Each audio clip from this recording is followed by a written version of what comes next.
at first. Watch out. Look at this.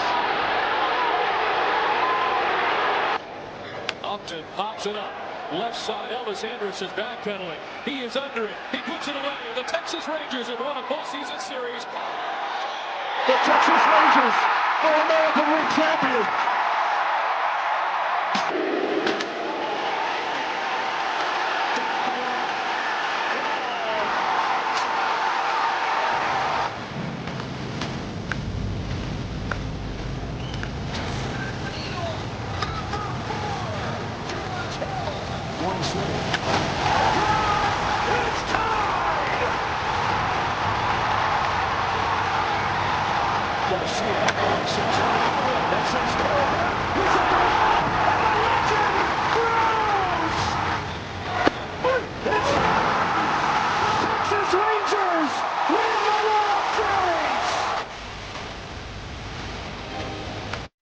Hi, and welcome to another edition of Right on Rangers Live, coming at you after a series victory, after a 6-0 win.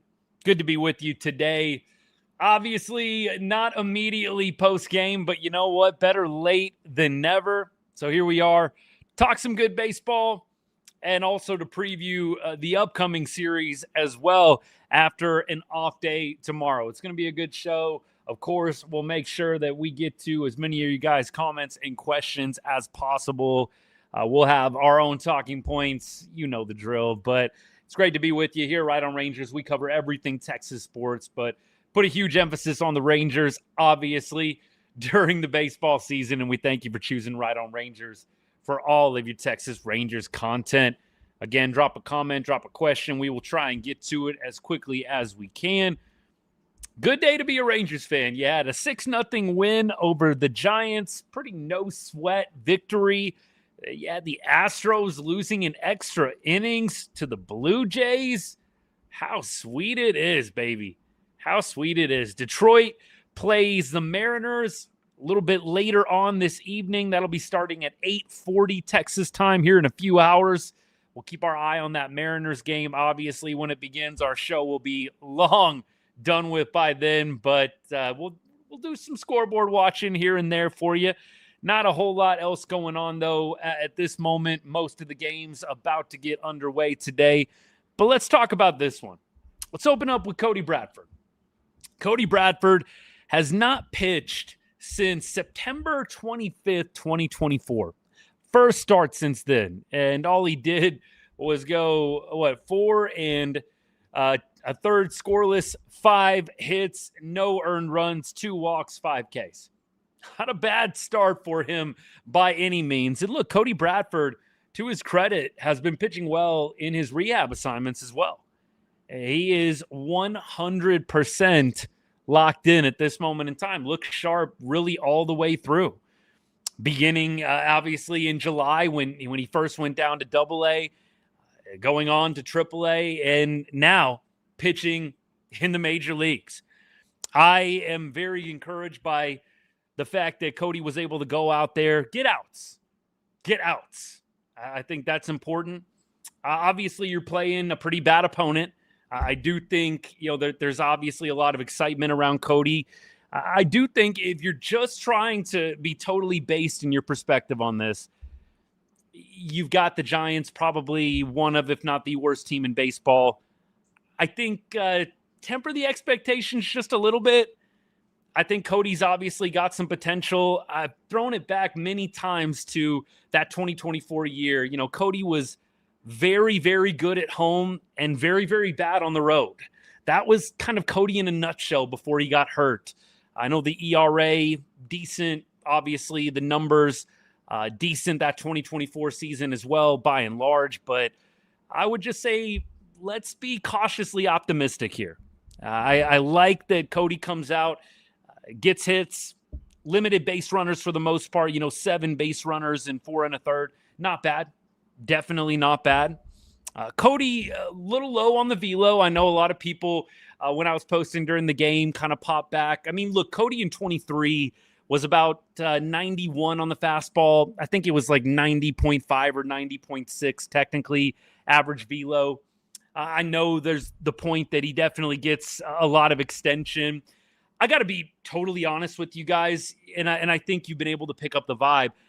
I can't say I'm a big-time believer in Cody, that he's going to be some kind of long-term ace with the Rangers. I would be really surprised if that ended up happening. I'm excited that he did well today, and I'll take whatever I can get at this point from this Rangers team that is now, one game within 500. But I'm not really sold on Cody as some kind of long-term rotation option.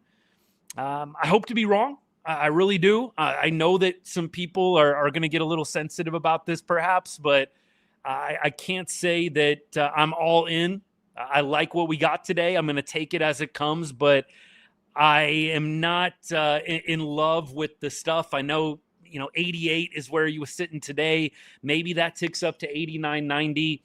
The fastball, I think I could get over, but he's a below average spin guy. The fastball doesn't do a whole lot. It's fairly flat. And so what that means is if Cody's not hitting his location, he's going to have a tough time. He's going to have a tough time. And I hope that he can continue to pitch well throughout the rest of the season. I think you're cautiously optimistic if you're a big Cody Bradford fan. I think cautious optimism here. You're playing one of the worst teams in baseball. You're playing a team that has some lefties that you were able to limit today. You think about some of the guys up and down their lineup. I mean, shoot, Devers had a couple of hits despite the left-handedness. Jung-Hoo Lee had a hit. Eldridge had a hit. Still some lefties were able to get on board today for San Fran, but I think the Rangers will take whatever solid pitching performances they can get at this point. I definitely can appreciate a guy just going out and giving the Rangers a chance to win. And the offense came to play today. Offense absolutely came to play today. I really think that taking the pressure off of Cody early on, bottom of the third inning, they put up the 4 spot. That's beautiful. That was huge, I think, just so you didn't have the tightness. You didn't have that thin margin for error. A guy coming back, pitching in the major leagues for the first time in a couple of years. I love that they gave him that early run support. Not all Rangers pitchers have had the benefit of that, right? I think that was a key component here. And good to see the Rangers offense come to life a little bit. It's been a tough, really week of baseball last week, almost week and a half. Like we had the big win yesterday. You're a little fortunate, perhaps. Don't know what would have happened in extra innings had Jung-Hoo Lee played that Ezekiel Duran ball a little bit better, but we'll take it. That was my video today. We will take whatever win we can get at this point, man. Runs definitely helped him out. I mean, Darnell, you know how it is, man. You and I are on the same page here. Like, I've said so many times, yeah, as a pitcher, clearly you're trying to tune out as much as you can. Doesn't matter what the score is. You're just trying to play your game. But I think a lot of us can think back on our playing career, man. You're in a 0-0 ball game. It's just different. It's different pitching in a tight game than it is when you've got a little bit of a lead. You're more apt to challenge hitters. You're more apt to throw strikes. Cody was doing a lot of that today. It's what you got to do. When you go up 4 runs, you go up 5 runs. That's the name of the game. You're not clearly trying to throw meatballs, beach balls over the heart of the plate, but you're not as afraid to challenge hitters when the margin for error is much, much bigger. I'm glad the Rangers offense came together, figured that out. And I think that it's a good momentum builder heading into the off day, heading into the weekend series, which we're going to preview a little bit later on. Kate, I'm with you on this. I'm definitely with you on this. Bradford, for me, I think he is an interesting guy that maybe you could throw in a bullpen spot. Again, I'm not high on Cody as a long-term starter. And I know, again, some people maybe are going to react sensitively to this. I mean, it's nothing personal. It's just my opinion. That's what you come here for. This isn't an echo chamber. I love Cody Bradford. I hope he does well. I'm just not seeing the long-term starter, but I am seeing kind of a Hobie Milner change of pace type arm in the pen that can maybe give you multiple innings. I think it honestly would be perfect for long relief. He's a guy that gives you a change of speed, a different look. Yeah, he can definitely pitch from different spots on the mound, kind of give you different angles. I think this could actually be a really valuable thing in long relief, at least out in the bullpen. It doesn't even have to be a necessarily a long relief role, although his work as a starter, I think, would put him in a pretty good spot to do that.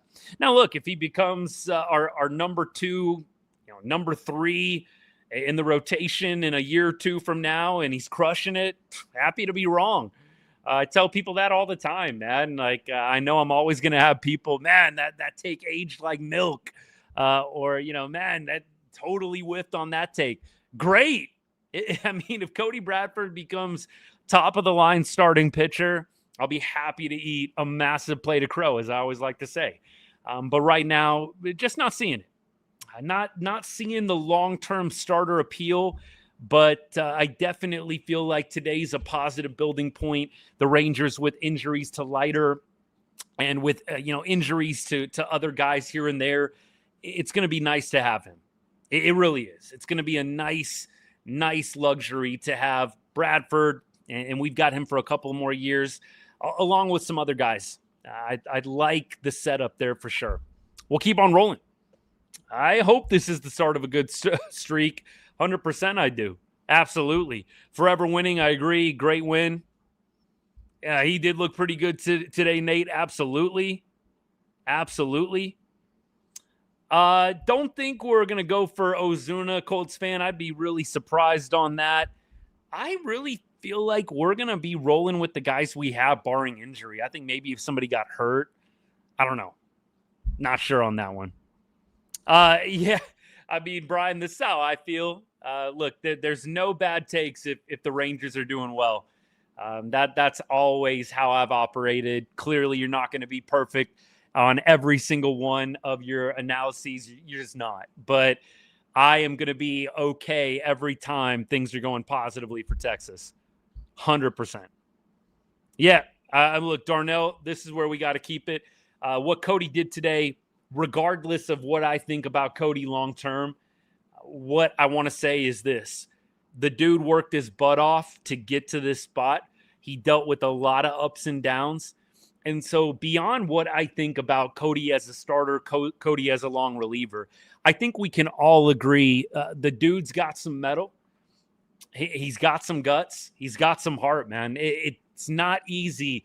2 years, you're going through the rehab process. You're ramping up. You're getting shut down. That's not easy.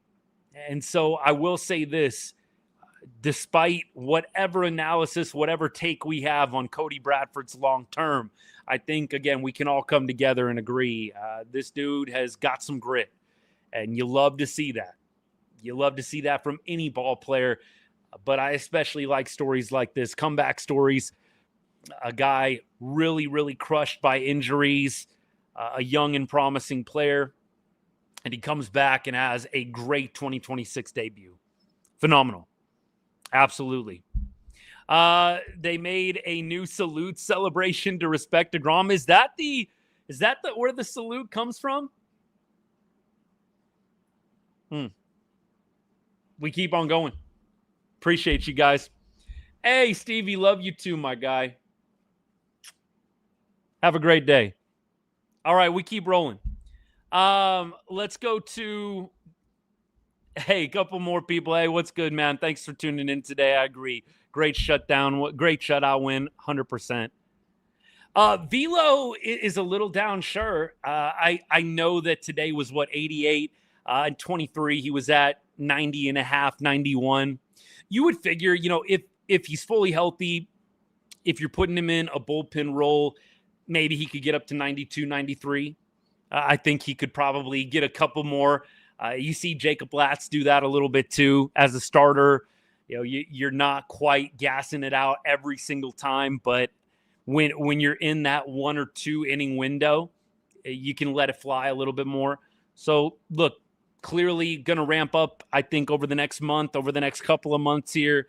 You just hope you can have a solid finish in 2026 and really go into the offseason on a positive note. I think that's got to be the play. Baxic said he would put Leiter in the bullpen. Yeah, I don't know about that. I don't know about that. Leiter in the bullpen. I'm just not a fan of a number 2 pick, right? First round, number 2 overall. I'm just not a fan of moving those guys into the pen. I mean, look, Cole Winn, 2018 first round pick. He's in the pen. I don't think that is a success per se. I mean, Cole Winn, clearly he's got to do the best he can with the cards he's been dealt, but I wouldn't call it an organizational success when your first round draft pick becomes a bullpen piece. Maybe in the short term, but not long term. So if Baxic is suggesting it for this year, I mean, okay, but long term, lighter in the pen, wouldn't want to see that. Would not want to see that. I would 100% be maybe okay with it for this season, but I don't even know if I really enjoy that either. I think you got to keep this guy developing positively as a starter. I think it's tempting to put Lights in the pen, but it was tempting to put Rocker in the pen too. And look how that's gone, right? You stuck with Rocker in the starting rotation, and he's made some positive strides.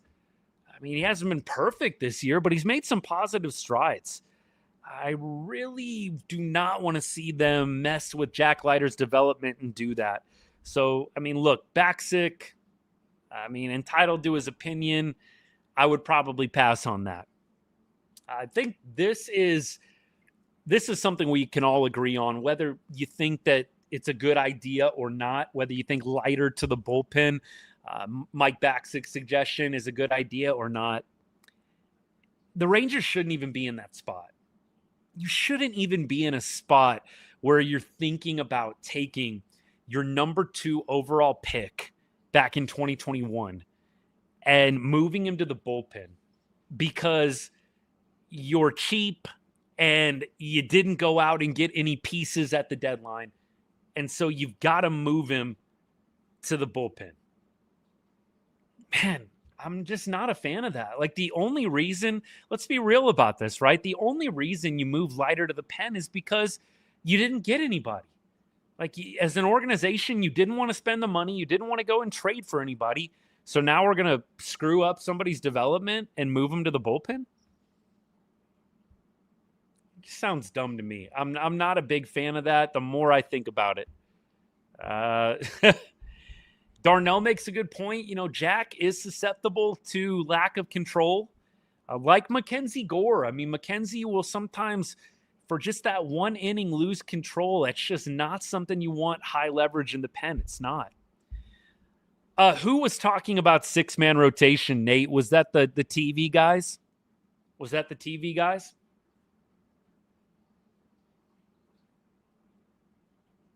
Let me know. We've talked about 6-man rotation. We've definitely talked about 6-man rotation. And I got to be honest with you guys, I'm not a fan of that either. A 6-man rotation, just the short version, give you the cliff notes because I've already explained this at length. A 6-man rotation is only a good thing if you actually have a loaded bullpen. So let me ask you this. With respect to the players that we have on the roster, would you say that our bullpen is loaded? I mean, I wouldn't. We're talking about moving Jack Leiter to the bullpen.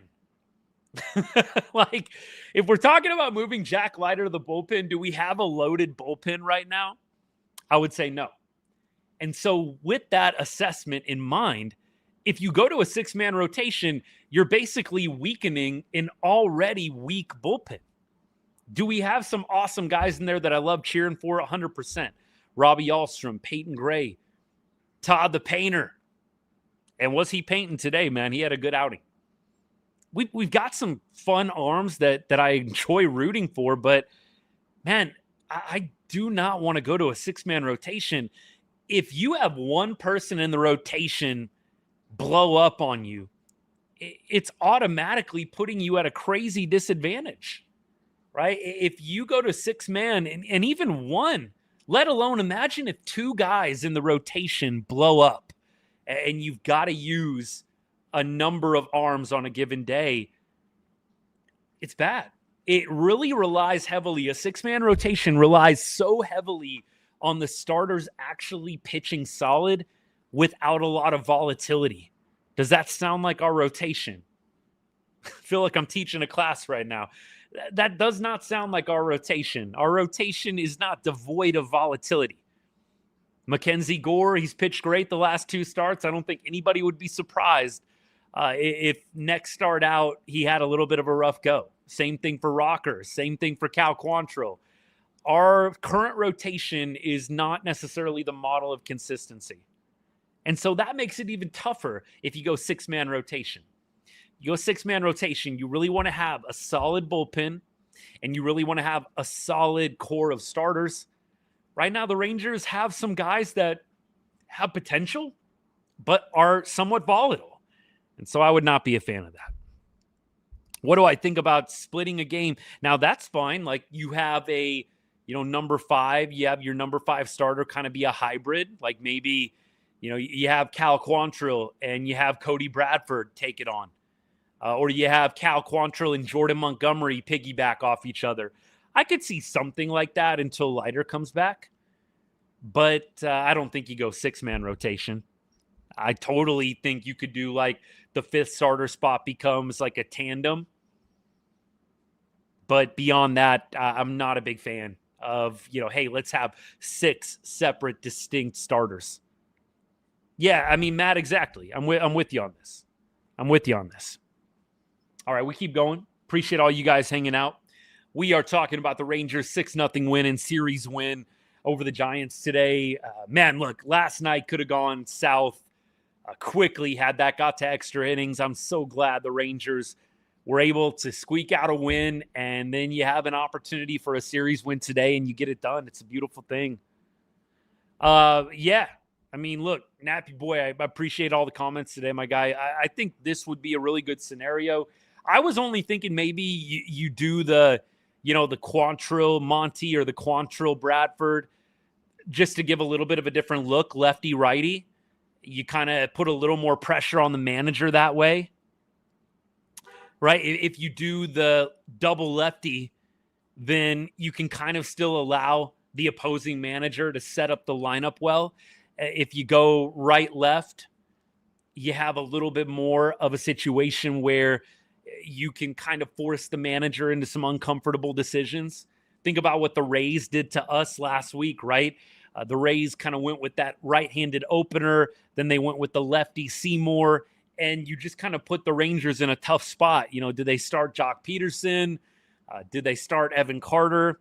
I do think if you can go righty-lefty, that is probably a more ideal scenario than going Bradford and then Montgomery, because then you can just load up on your righties knowing that you've got lefty-lefty coming.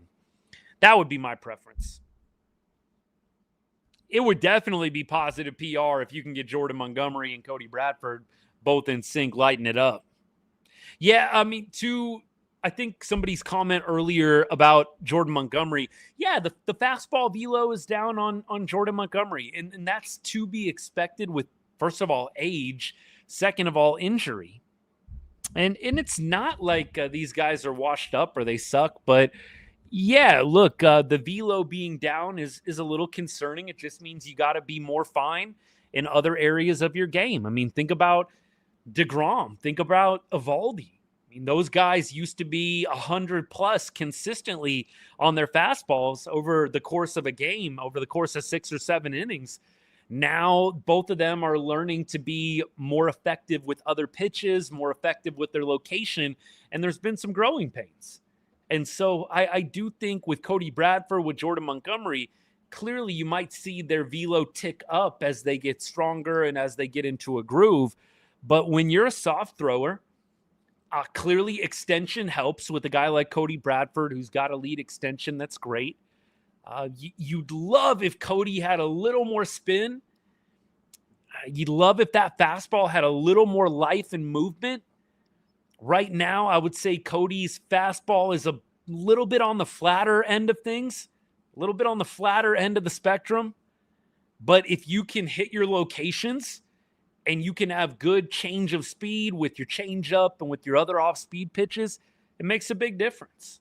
It makes a big difference.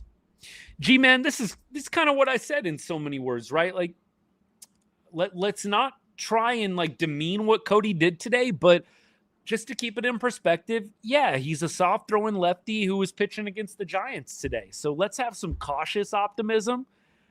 Let's not make this bigger than what it needs to be. Let's see how he does over the next 2 or 3 starts. Let's see how he responds maybe when he's away from home.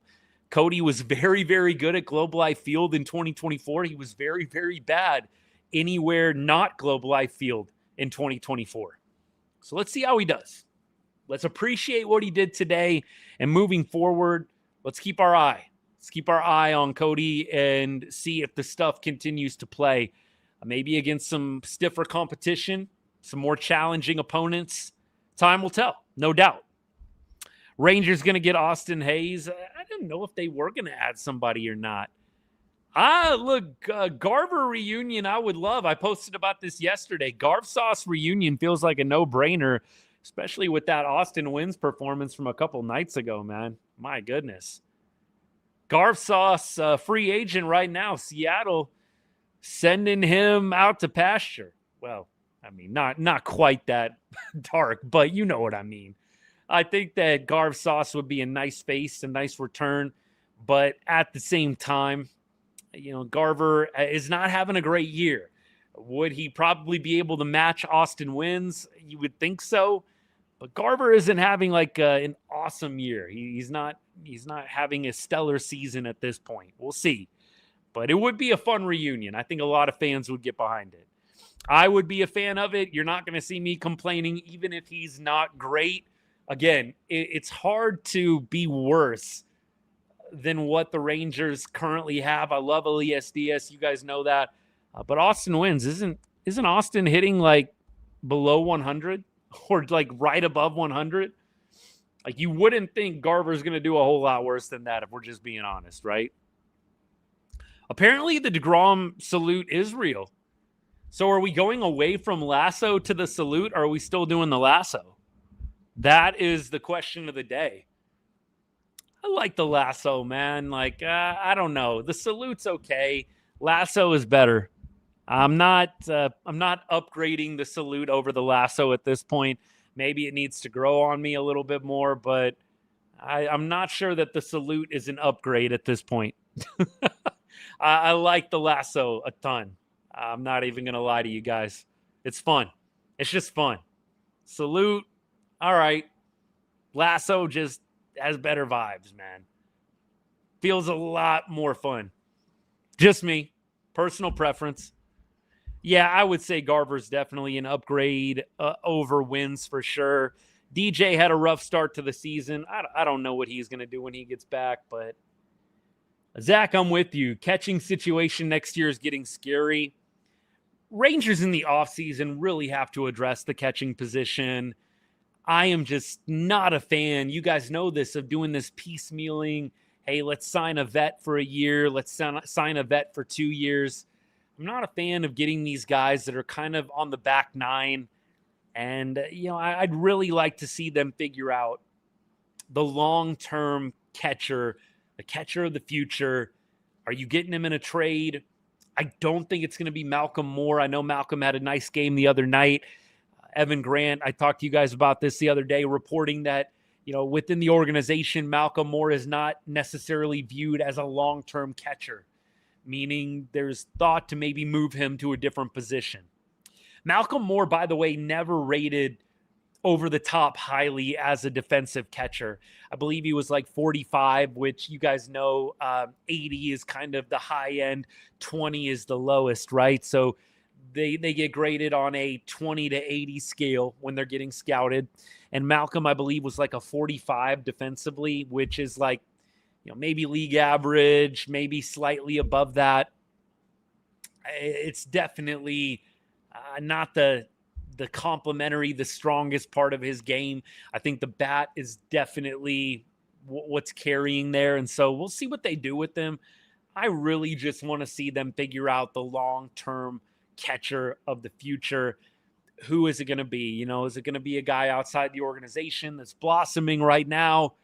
I don't know what they're prepared to give up, what they're prepared to part ways with, but I'd like there to be a guy that they really crown as the next, Pudge Rodriguez, as the next Sundberg. Insert all the great catchers in Rangers history. I'd love for them to find that next piece. That would be enjoyable to me. Catcher position is so important. We have seen firsthand, especially the old school Rangers fans, we've seen firsthand what a really good catcher can do for you. Watching Pudge all those years, there's been some other good ones, clearly. I mentioned Sundberg. That's going a little ways back for some of my younger listeners. But, man, it's so huge when you can get a good catcher that just controls the pitching staff, controls the running game, but also can swing and can make a big impact offensively. So huge. So huge. Hey, Blake, no worries, man. Glad you're hanging out. Yeah, G-Baby, you make a good point. Like, I know that Kutch started the lasso thing. Maybe it doesn't quite feel right. I kind of liked it as a tribute to him, but I hear what you're saying. I still say the salute, it's okay. The alternatives, burger with this and the salute, like, I don't know. For me, I'm not over the top on the alternative so far. I'm not impressed. I'd like to see something a little bit better, something with a little more life. The salute and the burger, whatever that is, it's not doing it for me. To each their own, it's not doing it for me. You guys let me know what you think about the new celebration, man. I'd love to hear your opinion.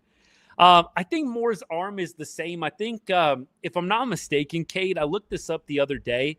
I want to say he was a 45 on each. And remember, I'm not trying to talk down to anybody. You guys know better. I really don't try to do that. If I do, it's not the vibe I'm going for. But not everybody I know understands all of the scouting stuff. And so I just want to be fair.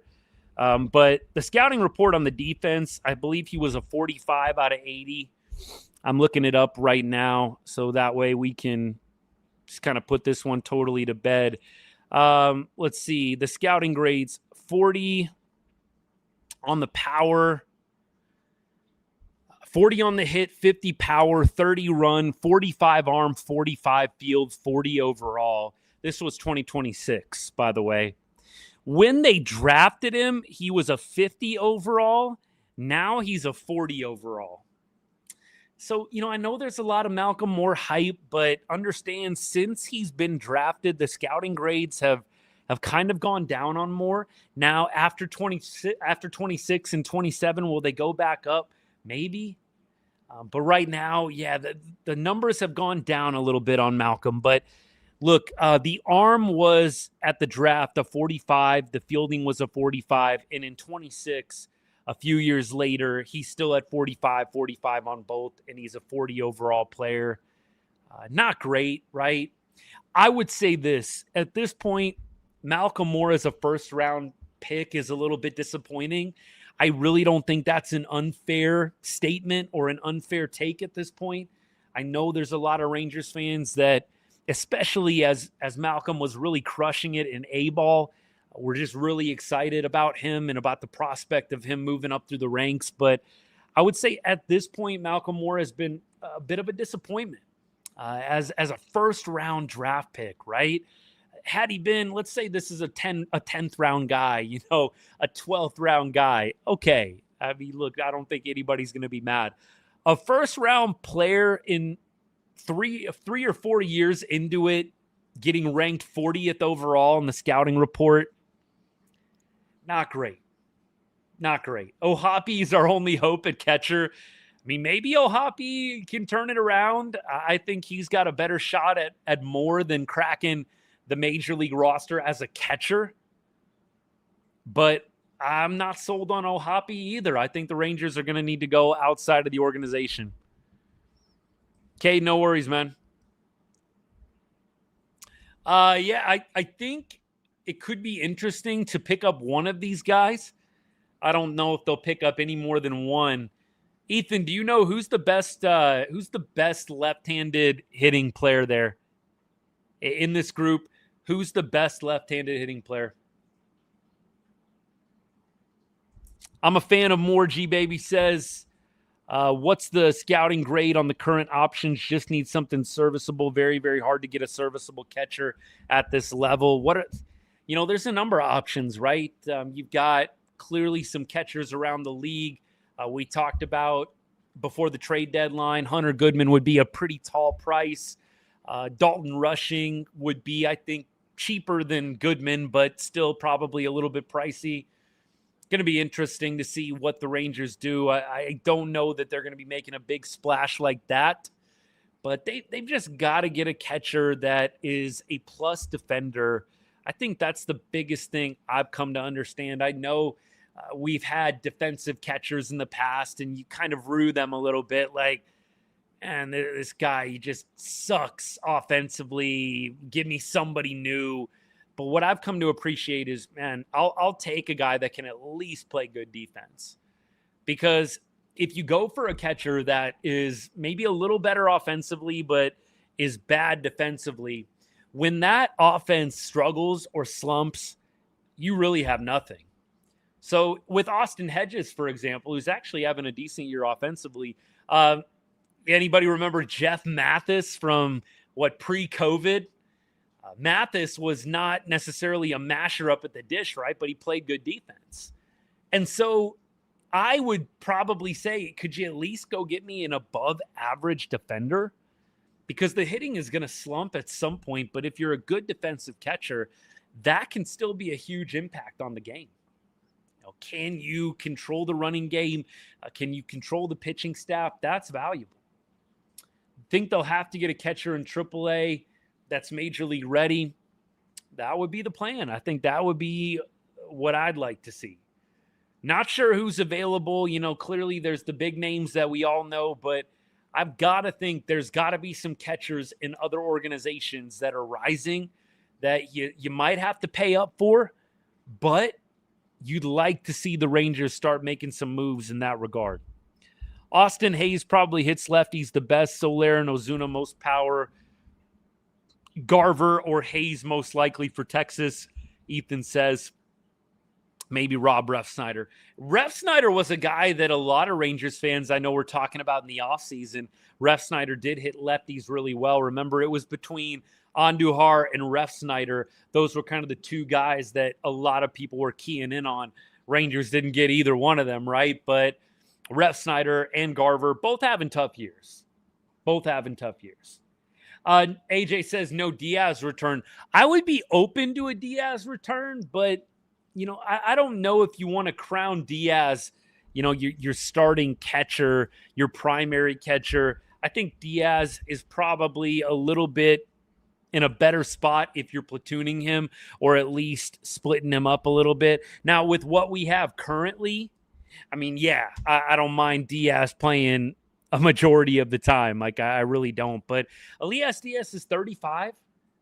He is definitely, still got some gas in the tank, but he's 35 years old, going to be 36 next year. His pop time is still elite, one of the more elite pop times in the game. The blocking is probably, something to be desired at this point in his game, but the pop time, very, very elite. I'd like to see Diaz return, but be more of a secondary option.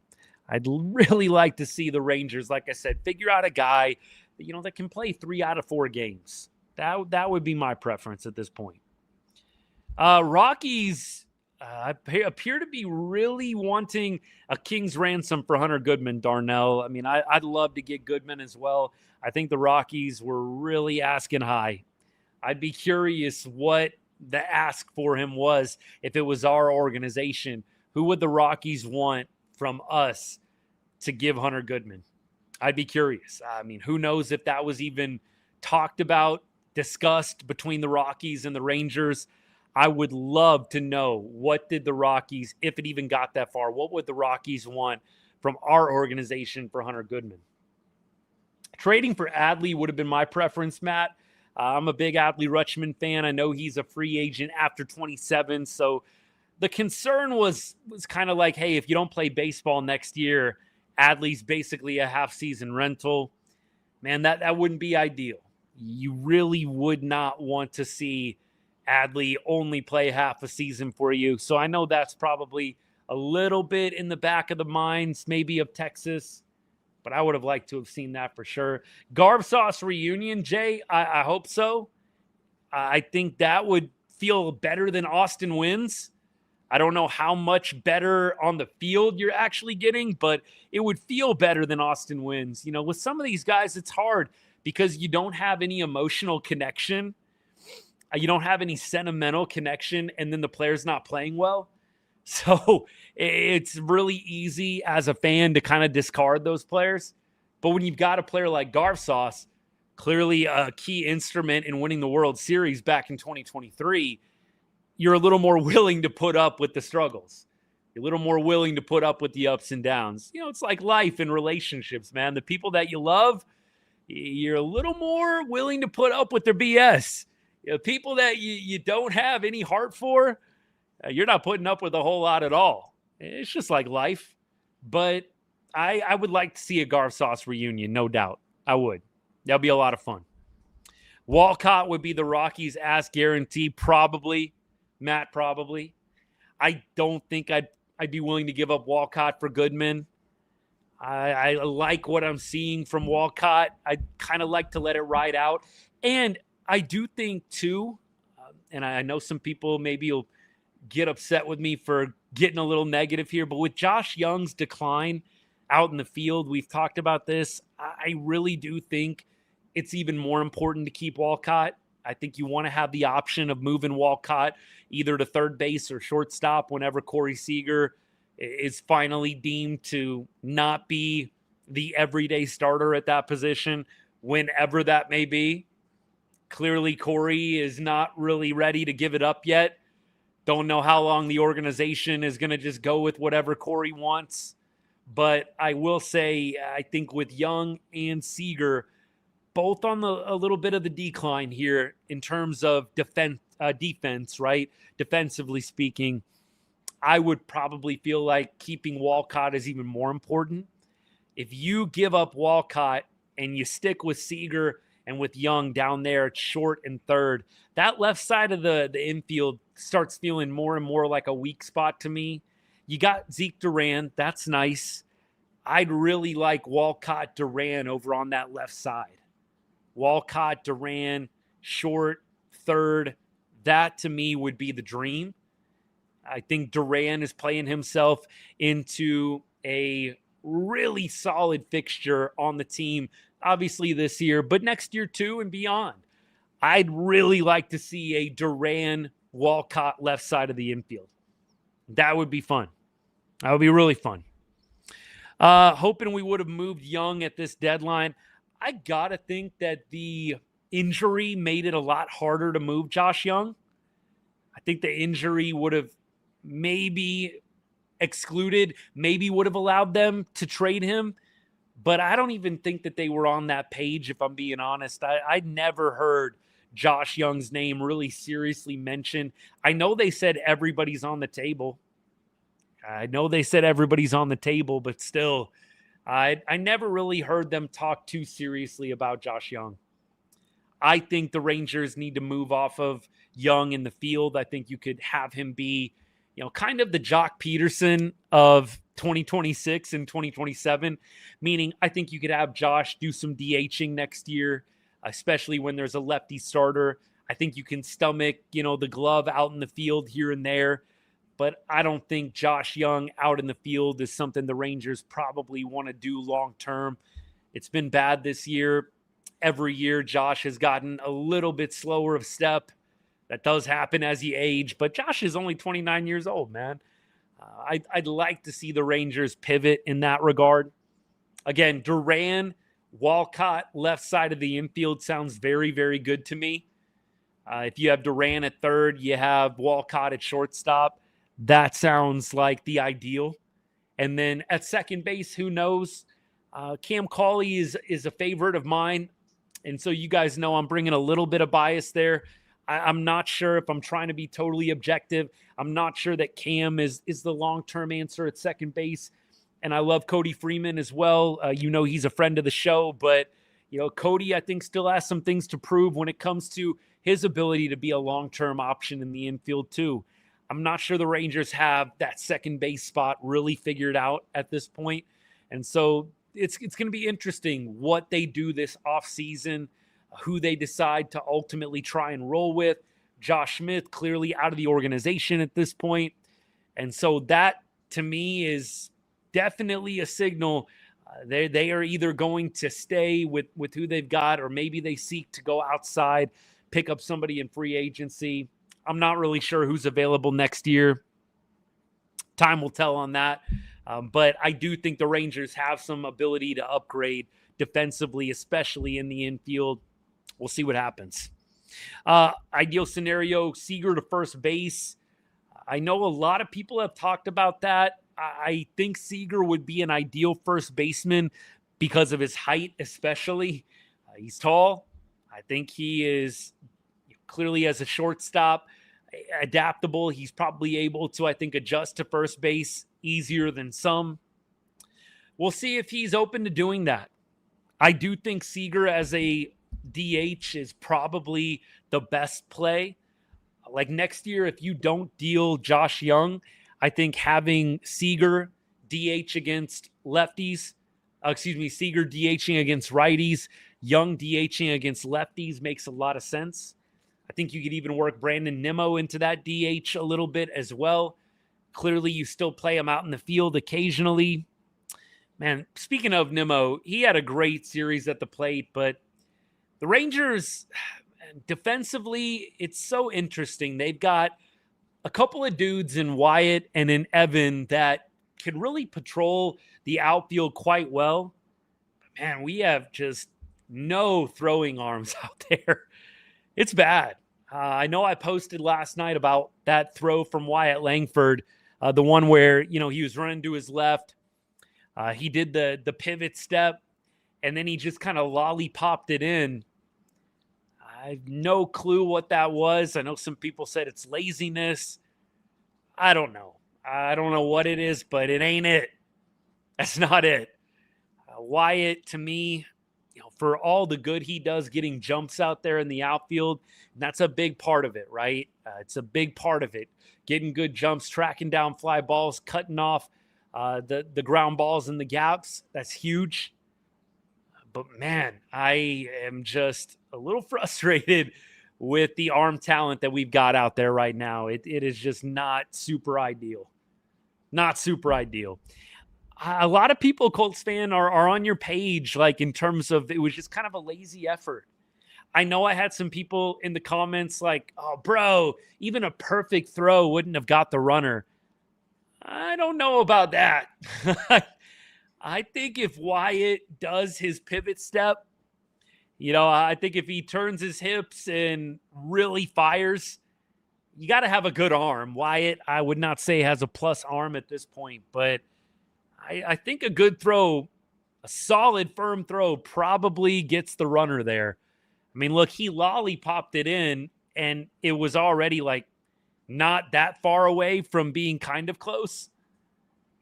I think a solid, firm throw makes that play pretty dang close. Maybe he's playing hurt, Darnell. You might be right. Zeke is definitely the only arm we've got that can play the outfield right now. I mean, there's some other dudes that have better arms, but they're not outfielders, right? I definitely agree with this, though. Wyatt is not running all out right now. Why is Young to first so foreign? G-Baby, put the question a different way if I miss it, but I want to make sure that I get this right. I'll go with what I assume you're asking here. Josh Young to first base, I think, is something that out loud when you say it, like it sounds okay, but when you really think about it, he's having a really tough time at third base. I would say to play third, you need to be a little rangier than a first baseman. That being said, first base, you have got to do a lot of running around, man. You are doing the PFPs. Even think about Jake Berger right now, how much dive in left and right he does. The unassisted, the running over to first base, it just doesn't seem as much of a lock as I think it maybe sounds out loud when you first say it. Like, it's just, hey, let him play first base. First base is not the easiest position, right? You're the cutoff man when it comes to right field. When it comes to center field, you're sprinting over to the mound to cut off for the center fielder. There's a lot of moving parts at first base. I just think Young, ultimately, if it was me, I would probably try and trade him. He's a very one-dimensional ball player right now, and there might be a team that is better suited to allow him to either keep playing the field or to allow him to just DH straight up. But I cannot say I'm a big fan of the one-dimensional types. I've already talked about, my long-term, if the Rangers ever do a full rebuild or a half rebuild, you've got to get players that are durable, and you've got to get players that are not one-dimensional, meaning, hey, all they can do is hit against lefties. All they can do is DH. All they can do is hit against righties. I want to move away from the players that are one-dimensional, and I want to get players that are versatile, they're durable, they're athletic, they put pressure on the other team, sharp defensively, kind of like, the Rays, what they've put emphasis on, right? A lot of defense, a lot of speed. That to me is a pretty decent model. And I'm a Josh Young fan. I don't want it to sound like I hate him. I'm a fan. I like what he's done this year. I just think when you're rolling with players that can really only swing a bat and they're kind of defensive liabilities, and they're not sluggers, like Josh Young is not hitting a lot of home runs right now, right? That's tough. That's tough. JJ's definitely hitting the ball well. And I know maybe sounds like I'm trying to take away from him. I'm really not. I think you got to give him a ton of credit for what he's done up at the plate this year. But for the long term, I just think the Rangers may want to go in a different direction. If he totally turns it around in the offseason and he comes back in 2027 looking like a new ball player when it comes to the defensive side of things, when it comes to the conditioning, great. I probably say I have my doubts in that regard, but you never know. You never know. We'll see what happens. Lockout coming next season. I hope not. Appreciate the comment, man. Hope that doesn't happen. But it does feel like almost a certainty we're at least going to miss games. Ryan, this is kind of my perspective. Like, Young's value is probably the highest it's ever going to be right now. I think trading him in the offseason makes sense, but maybe they'll roll it back with him. Like, this front office, I am kind of done guessing what they're going to do. You just never know. Why are we acting like JJ is a bum at third? He's not. Just a confusing comment. What are you basing that on? That would probably be my biggest question. Like, what stat are you using? Are you just eye test? You don't think it's as bad just based on what you've seen? Young defensively has not been good. I don't know if there's really any way that you can spin it, but I'm open. Convince me. I don't think Young has been very good defensively. Would love to hear the alt perspective here, genuinely. I'm not just trying to be smart here. I'm really not. Everything that I've looked up, below average third baseman. Not great. I'm trying to be nice. I don't want to be disrespectful to the guy, but it has not been good. I'm looking at FanGraphs right now. Defensive rating, minus 0.2. So a negative defensive rating on FanGraphs. I'll go down to some of the more, some of like the FRV and stuff like that. See if that does him any better. Don't go off fielding percentage. Fielding percentage is like 974, but I never pay attention to fielding percentage. You shouldn't either. FRV is -4. I mean, look, there's just not a lot of positives to point out unless you just love the guy and you're trying to be nice. There's not a lot. The outs above average is -3. The FRV is -4. What's the DRS? The DRS was like -10 last time I checked. The run saved, I think, was like double digits. Like he's cost Texas 10 runs with his glove. Yeah. There's there's definitely not a lot of positives here. Not a lot. Career-wise, maybe, but I don't know if you can expect like this is just like an anomaly. And Josh, it's not like he has a cannon out there at third base either. Like you watch Zeke Duran throw the ball, you watch Josh Young throw the ball. It's pretty hard to not notice a humongous difference. I'll pull up Baseball Savant. I know some of you guys were saying pull up Baseball Savant. Again, I'd love to be proven wrong on this. I really would. Fielding is 18th percentile, OAA -3, 18th percentile. Arm strength is 35th percentile, so that kind of backs up what I just said. Below league average in terms of the arm strength. The sprint speed is 16th percentile. Dalton, I would say, I mean, nobody's saying he's a bum. I think that's your words, not mine. But with respect, he's not been good this year. Nobody's saying he's the worst in the entire league, although I do think his DRS is pretty down there. So I feel like this is a case where we like Josh Young. He's a Texas boy, Texas Tech guy. We want to see him succeed, but the numbers are what they are. They are what they are, man. He's got one of the worst DRSs in the league. He's 18th percentile in outs above average.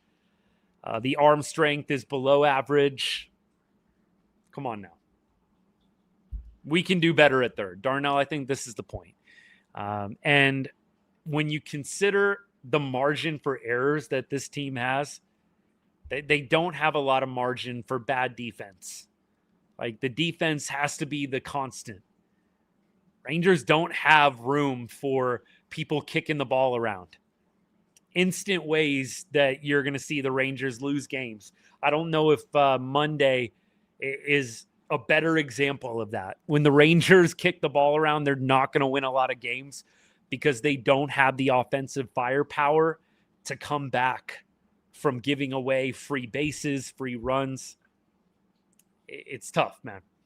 If you had a lineup that rakes, like if this was early 2000s Rangers, you could probably deal with the defense of Josh because you got guys in the lineup that are going to make up for that. When you don't have a powerful offense and your pitching is not the elite level that it was from last year, the defense has to be on point, man. And I would imagine the team is going to be pretty similar next year. I don't think there's going to be wholesale changes in 2027, assuming baseball's being played. I think it's going to be a pretty similar looking team. I would love to see this team really shore up the defense and just not have that be a variable at all. And I think having Zeke Duran out there is good. You know, obviously bringing up Walcott, that might be helpful if he's able to make the team out of spring training next year. We keep rolling. A rise in the offseason, I would be a fan of that. Make him everyday second baseman. I'd be a big fan of that. Definitely. Hope that it works out. I really do. All right. Hey, Orioles series coming up this weekend. Rangers hosting that series, by the way. Off day tomorrow. That'll be kind of nice. Rangers have been cooking for a long time here. Get a good little off day. And then Friday night, Tejas night. Hopefully ready to rock and roll, win another series. That's the plan.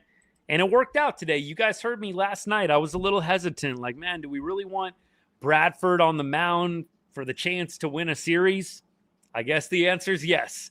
Got to eat some crow on that one. I was worried. Man, do we want to have this guy's first big league start in 2 years be to win a series? The answer is yes. Emphatically yes. Friday, though. Evaldi on the bump. Baltimore has not announced a starting pitcher. DeGrom will go Saturday. Kumar Rocker will go on Sunday. Evaldi against the Orioles, by the way. We'll see if we can pull the numbers here. Looks like Pete Alonso, definitely a guy you want to look out for. Alonso 3 for 4 against Evaldi lifetime. There's a couple other bats as well. Gunnar Henderson, 5 for 10 lifetime against Evaldi. You've also got, let's see, Leody Taveras, man. Leody, 2 for 2 lifetime against Evaldi. How about that? Hopefully Leo doesn't, go Barry Bonds mode on us in this series like many former Rangers decide to do. Like, it's almost like without fail, man. If they played for the Rangers at any point and now they're on the opposing side, instant Hall of Fame level player for whatever reason. Instantly. Leody Taveras on the year, by the way, if you're curious about what Leo's up to, he is hitting a robust 219 with a 637 OPS. Sounds about right, doesn't it? Leo is having a really good start to 2026, and he's kind of gone back to his usual 219, 637 OPS. He is getting some pretty regular playing time. Looks like he started against the Phillies in a couple of those games. Man, you know who's crushing it? Speaking of the Phillies, Derek Hill. Remember that guy? Derek Hill played for the Rangers a couple seasons ago. He is crushing it for the Phillies right now. Like, my goodness, man. No word on Higgy yet, Moses. No word on Higgy. Jeez. I wonder what's going on there. But I haven't heard a lot of word on Higgy at all. Josh Young, by the way, injury update on him. It just feels like it's probably not going to be till the end of August. Like, at this point, don't you have to kind of put Josh Young on rehab assignment? Like, it's getting to a point where it's kind of been almost too long. Josh hasn't played since before the Mariners series. Like, it's almost getting to that point where it's been too long. Like, you got to go ahead and put him into, excuse me, my phone's going off here. Forgive me. It's almost like you've got to put him into that category. And you've got to get him down to Round Rock or down to Frisco and have him do a little bit of time down there just to get the rhythm back. And you hope he didn't lose it. That's what I'm worried about most. He was in such a good groove, right? Is he now going to come back and be off of his game, be out of rhythm? I know that we like to assume guys are just going to pick up right where they left off, but it's a very real thing, man. You get injured, you're down for a while, and you kind of flame out a little bit, or you at least lose some of what you had before. And so for me, I hope JJ is able to really get back into a groove. Hope he's really able to just pick up right where he left off. Because I do think that is a really real thing, especially when you have to miss like 2 or 3 weeks. Now, with it being a calf, I don't know if Josh is still able to do swings. Clearly running is kind of the big thing, right? But you wonder if he's able to do some cage work, some swing work. I don't know. Kelenic crushing it in the minors. What's he doing? What are the numbers right now? G-Baby, do you know? Higgy could need Tommy John. Both catchers needing Tommy John? My goodness. I did see the Derek Hill Grand Slam. Hill actually, I think, was a pretty decent ball player. It was just one of those things like when Hill played here, you had Carter, you had Langford. It's the same problem. And I would always talk about this. Like, the Rangers have these guys that have so much potential, right? Carter, high ceiling. Langford, high ceiling. And even if they're not playing as well, and you've got another guy like Derek Hill who was decent, clearly you're not going to, bench your future guys for those players, even if they're playing well. And so I do think Derek Hill was probably a victim of that to an extent. Let's keep going. When do you think we finally see O'Hoppe? Maybe roster expansion or like another 2-error game from Austin Wins, one of the two. Either roster is expanding or Austin Wins being really, really bad. Kellenick's batting like 370. Good for him. Hey, Cowboys hat, you like this? Shannon, I know it's not everybody's cup of tea, but obviously I'm a fan. Shameless plug. Football season on its way. We cover the Cowboys. We cover the Texas Longhorns for college football. If you're not a fan of either team, feel free to come do some friendly trash talking during the season. Would love it. But we do Sunday shows, Saturday shows, college football, NFL. We do some Maverick stuff. Mavericks, I'm probably more short vids than lives, but we will occasionally go live for some of the big marquee matchups with Mavs as well. But the Rangers are the one we kind of go all out for, obviously. Name of the channel, right? All right, Kellenick. Let me look up the numbers real quick since we're hyping up what he's doing. So in the minor leagues this year, Kellenick obviously has had a couple of different stints, signed, released, re-signed. Last 7 games. What am I looking at here? Let me go to game log. Maybe this is showing me the major league numbers. Let's go to game log. In August, he is 4 for his last 7. So that's good. Actually, better than that, he is 6 for his last 11. So since July 31st, 6 for his last 11. And to go along with that, he's got 3 walks. So 6 for 11 with 3 walks since July 31st. Not bad. Not bad at all. Whew. I need to cover the Ags. We do cover the Aggies. Lone Star Showdown, November. Come hang out. We can talk some trash. We can have some fun. I mean that seriously. You guys know I'm good for it. It's part of the fun of being a fan. I tell the story all the time. My best friends growing up in Arlington, I didn't have a single best friend who was a Longhorns fan. Longhorns are in my family. Uncle went to school there. Dad spent a lot of time in Austin too. So it come by it honestly. But man, my friends and I, we would just go back and forth. Like my entire childhood, Aggies would beat the Longhorns, man. I'd be hearing it for days. Longhorns beat the Aggies, and I get to dish it back out. It's all part of the fun of it, honestly. It gets heated at times, but it's why we love it. It's being a fan, man. It's part of the experience. Come hang out, man.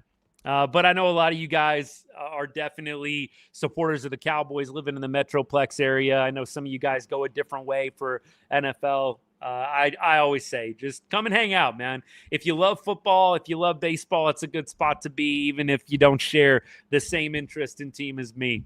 We have fun. Do a little bit of everything. All right, let's do it. Colby, let's do it, man. Rangers fan, but Texas Tech smokes Texas any day. This is the kind of friendly trash talk I'm talking about, man. I would love. It would have been fun if the two would have taken each other up on that deal when Sark was kind of running his mouth a little bit, and Tech was like, man, well, let's schedule it, let's get it done. That kind of would have been fun. I would have been for that. I am not a big fan of shying away from the big marquee matchups. Like I know that it's kind of the big topic this year, but I would love to see more and more teams play those big marquee matchups. I know that it's not as popular of a thing to do with some of the drama that happened last year. Texas not getting into the playoff, having to play Ohio State and some other top opponents. I'm a big fan of those big out-of-conference matchups. I love it. I hope teams don't go away from it, but I fear that they're going to. All right, AJ Niner gang. All right, this is good. I get to hear some of the affiliations I'm going up against this football season. We got some Jets fans. We got some Niners fans. It's good. We got some Aggies fans hanging out. We got some Red Raiders fans. I love it, baby. Like I said, just because you're not a fan of the Cowboys or Longhorns, that doesn't mean you shouldn't come by, hang out, talk football, do some trash talking. It'll be great. Seriously. All right, y'all. Hey, it's getting hot out here in the garage. It's about 115 in Vegas today. The swamp cooler's just about out of water, so I'm going to head inside here and cool off, go spend some time with the fam. We'll have a video out to you guys later tonight, and then tomorrow I'll have another video out as well. Friday, we'll put one out before the game. It's going to be great. A lot of content coming your way in the next 36 hours or so. Thank you for all you do to send those to other people, like, comment. Man, I greatly appreciate it. You guys are such a huge reason that the show has become bigger and bigger. We started very, very small. My mom, my dad, my best friends, my wife, and, other extended family were my only followers. I would get occasionally maybe like 3 or 4 people in these streams, and it's just grown and grown over the last 3 years. You guys are a big reason for that. So many thanks. Many thanks. Appreciate you guys. Darnell, thank you for the kind words. I don't think Darnell Walcott's going to get called up. I just don't see that happening. I think if he was playing the field, you could maybe see him getting a September tryout, but I think because of the lack of being able to play the field, recovering from the injury, you probably won't see him. Probably won't. We'll see what happens. We'll keep going. Anything else? 9 for 11. OBP. There you go. That's good. That's outstanding. He is on a roll. I don't know if they're going to call him up, but if he keeps hitting like that, Kellenick we're talking about, right? They might have to. All right, y'all. We'll see you later. Have a great rest of your Wednesday night. And as I always say, 10 to every show. God bless and go Rangers.